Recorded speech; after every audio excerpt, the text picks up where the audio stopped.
ప్రతి వాడును తను చేయు పనిని పరీక్షించి చూచుకొనవలెను. అప్పుడు ఇతరుని బట్టి కాక తనను బట్టియే అతనికి అతిశయము కలుగును. గలతీయులకు రాసిన పత్రిక 6వ అధ్యాయము 4వ వచనము. మనము ఎవరితో పోల్చుకొనవసరం లేదు, పోటీ పడనవసరం లేదు.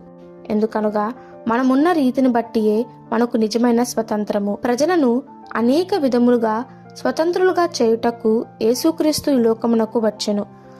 మనలను మనము ఉంచుకొనుట ఎలాగో నేర్పించుటకు ఆయన వచ్చెను. నిన్ను కాని నీకు సంబంధించిన ఏ విషయములు గాని ఇతరులతో పోల్చుకొనక్కరలేదు. ఇతరులతో నీవు పోటీ పడనవసరం లేదు. వారు కంటే మెరుగైన వారిగా ఉండుటకు ప్రయత్నించవద్దు. మనము శ్రేష్టమైన వారుగా ఉండుటకు ప్రయత్నించవలనని దేవుడు కోరుకుంటున్నాడు. అప్పుడు మనము ఎదగవలసిన దానికన్నా ఎక్కువగా ఎదుగుతాము. మనము ఇతరుల మాదిరిని చూచి మన ప్రవర్తనలో ఆయా భాగముల యందు శ్రమించి పనిచేయుటకు ప్రోత్సహించవచ్చును. అయితే యేసుక్రీస్తు ప్రభు తప్ప ఇతరులు ఎవరు మనకు సరైన మాదిరిగా ఉండలేరు. మనము ఏ రీతిగా ఉండవలనో ఆ రీతిగా ఉండుటకు దేవుడు మనలను సృష్టించి ఉన్నాడు. దానికి ఒక కారణమున్నది.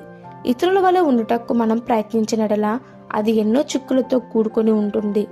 మనము ఇతరుల వలె ఉండుటకు ఎటువంటి జ్ఞానము కలిగి ఉండవలనో అట్టి జ్ఞానము మనకు ఇవ్వబడలేదు.